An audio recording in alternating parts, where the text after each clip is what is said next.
A love story that once ended at the top of a fire escape is about to open its doors again, but this time, the past doesn't stay quiet.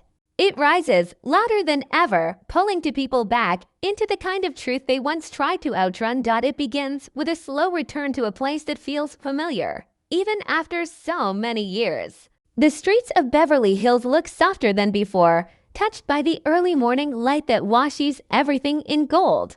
The world seems calm on the outside, but something unspoken hangs in the air, something waiting to come alive again. There is a quiet sense of memory here, as if the city itself remembers what happened decades ago, the unexpected meeting, the unlikely connection, the way two very different people changed each other's lives without planning to. Time has moved forward, but the echo of their story has never fully faded. And today it stirs gently, like a whisper returning on the wind. Shops are still closed, their glass windows reflecting the long stretch of the avenue. A soft breeze touches the edges of a fashion boutique's display, where a mannequin in a simple dress stands facing the empty street. The silence is peaceful, yet layered with something deeper, nostalgia mixed with the sense that something new is about to begin. It feels like a moment right before the first page of a new chapter turns, almost as if the city is holding its breath. Amid this quiet beauty, signs of time passing become impossible to ignore. The buildings look the same, but somehow older, wiser, textured with the stories they've seen. The familiar corners where dreams were once born now stand like silent witnesses. A hotel sign glows faintly even in the morning light, reminding us of promises once made and choices once faced. There is no rush, no noise, only a gentle reminder that the past never fully disappears. It only waits for the right moment to step forward again. As the world continues in its slow rhythm, memories begin to rise like soft waves. They aren't loud or sharp. They are warm, touched by laughter, surprise, and the kind of connection that doesn't break just because time passes. Somewhere in this city, one heart beats with a hint of curiosity, and another with a hint of longing. They don't know it yet, but they are being drawn back toward the same place where everything changed all those years ago. This is where possibility begins again. Not loudly, not dramatically, but quietly, like a gentle reminder that love stories don't always stay in the past. Sometimes they return when the world is finally ready for them. And today, Beverly Hills feels like it is waking up to something it once knew very well, that the paths of two people, once separated, may be about to cross again in ways neither of them expects. She steps into the light the way a memory steps back into a mind, slowly at first, then all at once, impossible to ignore. Her walk is calm, steady, and full of quiet confidence, the kind that doesn't need attention to feel powerful. Time has shaped her, softened some edges, sharpened others, but there is still something unmistakable about her presence. Even without seeing her face, you can feel the warmth she carries, the fire she learned to protect, and the courage she earned through every choice she made. Her story did not stop all those years ago. It simply grew in silence. Her day begins in a small but beautiful workspace she built for herself. Morning light touches the shelves filled with designs, sketches, and little reminders of the journey she took from the streets she once walked to the life she has now created. She built a name for herself in a world that once closed its doors to her. Each dress she designs carries a piece of her past, stitched with the belief that anyone can rewrite their story if they're brave enough. Even now, she touches a fabric sample with slow care, as if it holds memories she is trying to understand and feelings she isn't ready to name. Despite her success, something in her heart remains unsettled. Some days she laughs without fear. Other days she feels a small emptiness she can't explain. It isn't sadness. It's something different, something like an unfinished sentence she left behind long ago. She has friends, a career she loves, and a life she built from the ground up.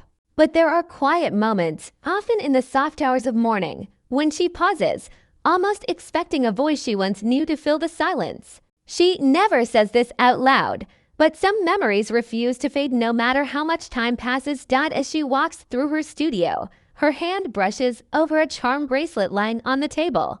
The metal glimmers for a second, catching a ray of sunlight, and she freezes. It's the same bracelet she got on a day that changed everything. She keeps it tucked away most of the time, hidden in drawers or boxes, but never too far. Today, she doesn't know why she pulled it out, but she can't bring herself to put it back. Maybe it's the feeling she woke with, that strange pull in the air. That whisper from somewhere deep inside telling her that things are shifting around her in ways she can't see yet. She steps outside into the fresh air, the city humming quietly around her. Her hair moves gently with the breeze, her coat sways with her steps, and for a moment she closes her eyes. Something feels familiar, an energy she hasn't felt in years. She doesn't know what it means, but she knows it's real. Her instinct has always been her guide, and it has never been this loud before. It's as if the universe is trying to tell her that the past is making its way back, not to haunt her, but to offer something she thought she had already left behind. Vivien walks forward, unaware that the path she's taking today will lead her closer to a moment she isn't prepared for. A moment she hasn't imagined in a long time.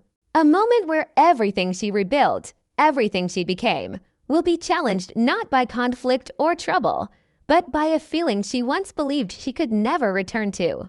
And as the city around her grows brighter, one truth becomes clear. Her story is about to open a door she thought was closed forever. He enters the story the way a storm enters a quiet sky, not suddenly, but with a gathering presence that can't be ignored.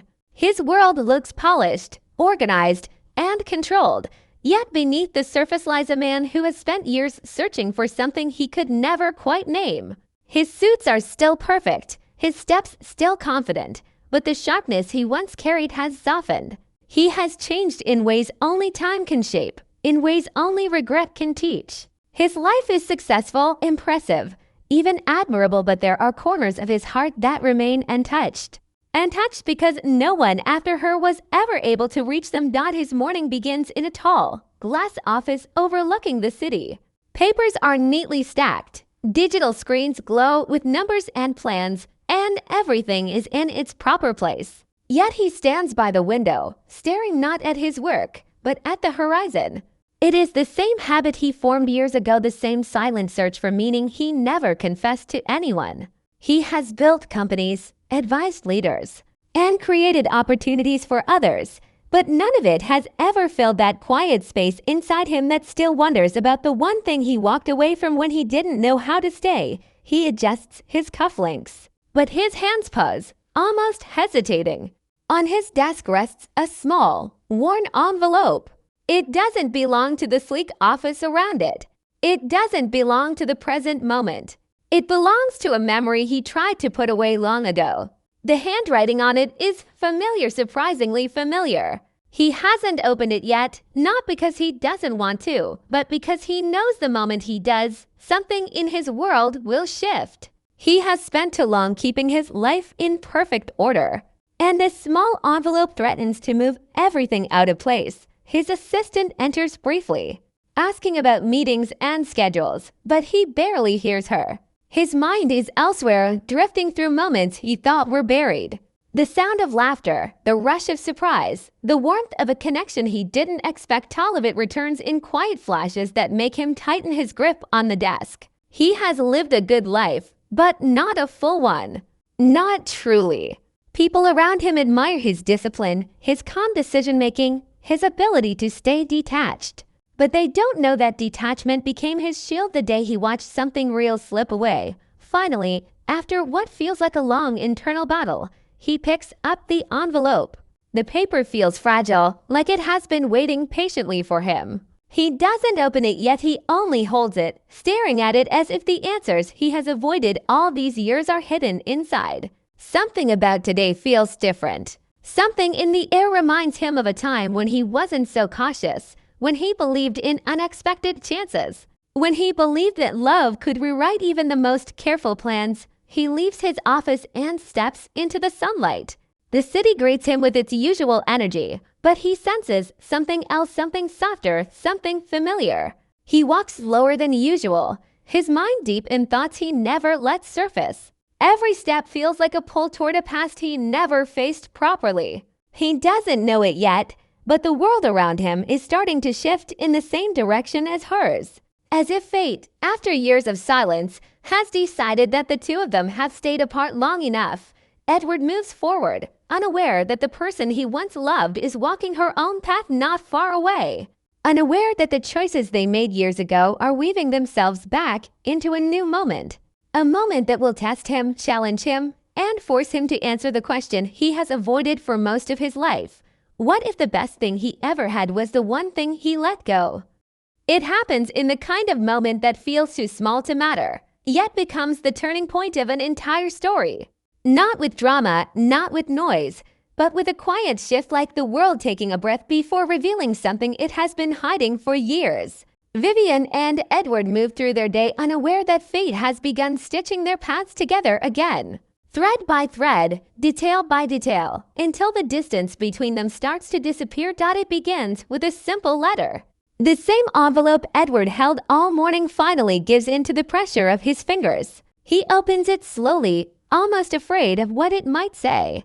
Inside, he finds only a short message, written in handwriting he hasn't seen since their lives moved in different directions.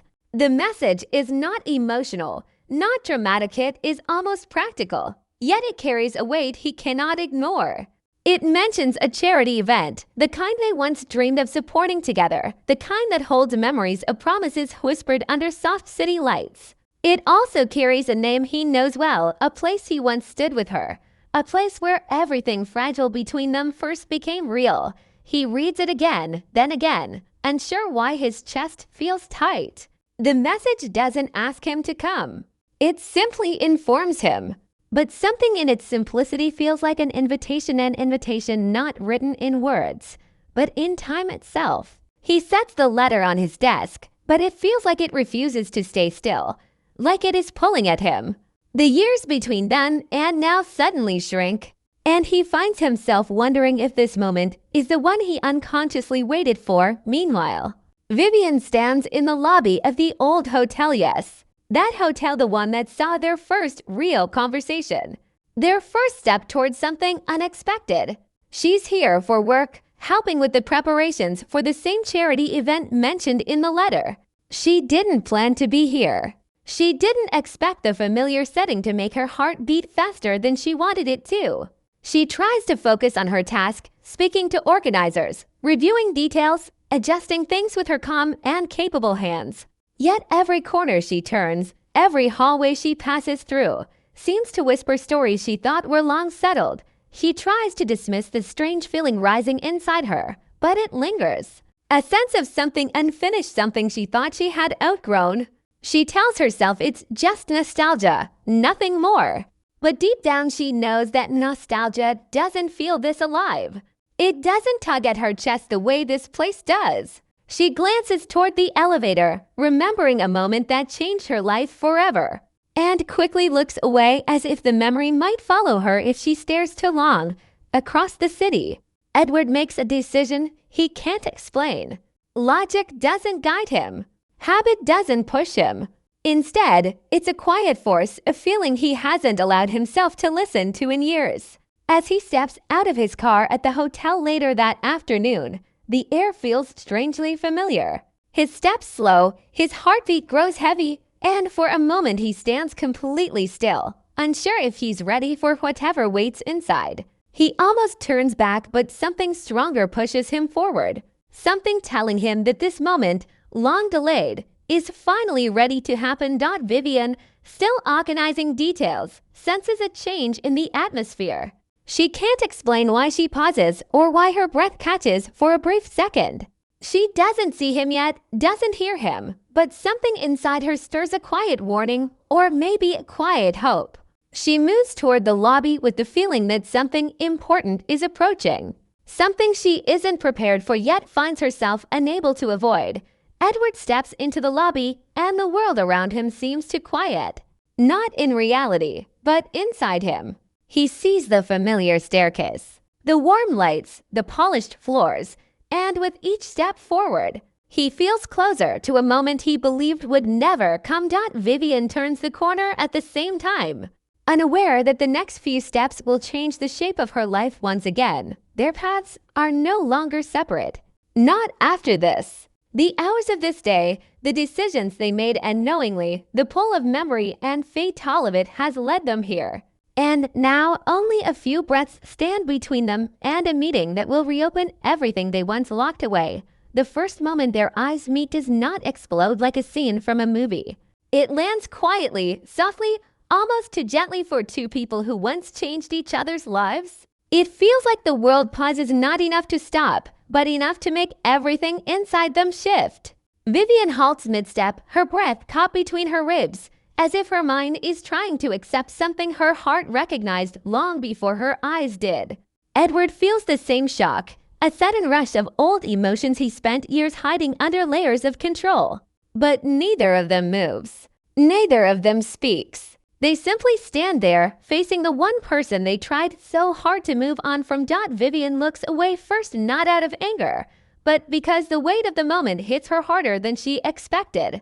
She tries to steady herself, tries to remember the life she built, the strength she earned. She tells herself she doesn't owe him anything, not even a second of attention. But her body betrays her, her hands trembling the slightest bit, her heart racing in a way she doesn't want to admit. She learned to walk away from difficult feelings long ago, yet here they are again, stronger than before. It's as if all the distance she put between them evaporates the moment she sees him.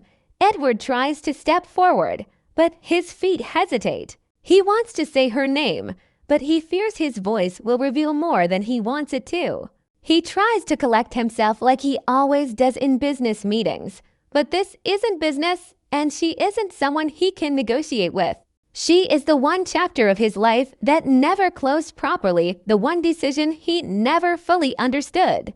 And now, facing her again, he feels the weight of every missed chance pressing against his chest, reminding him of the man he used to be and the man he became after losing her. Vivien forces herself to remain calm. She walks toward the event hall, hoping distance will help her breathe, but the air seems heavier now. Every step feels like she's walking through a memory she didn't ask to relive. She can sense Edward behind her, not following, but standing still, trapped in the same storm she is trying to escape. She wants to be angry, but she isn't. She wants to feel nothing, but she feels everything.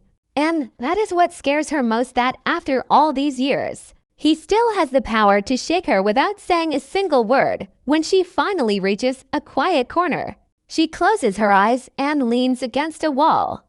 The memories come back in waves, their rooftop laughter, the nights filled with unexpected honesty, the moment she realized she mattered to someone who didn't understand how to show love.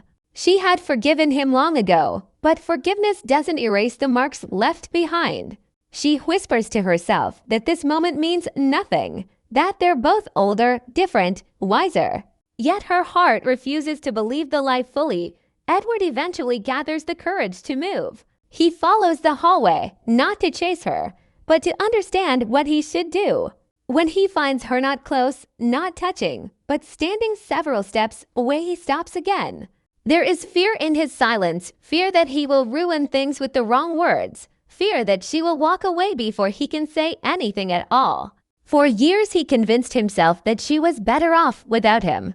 But standing here now, he realizes he never asked himself if he was better off without her. And the answer is painfully clear. Their eyes meet again, but this time there is no shock, only emotion too strong to hide. Vivien looks like she wants to protect herself, and Edward looks like he wants to apologize without knowing how. The distance between them feels thin, fragile, like it could break with one breath. Neither of them moves, because both are terrified of what might happen if they do.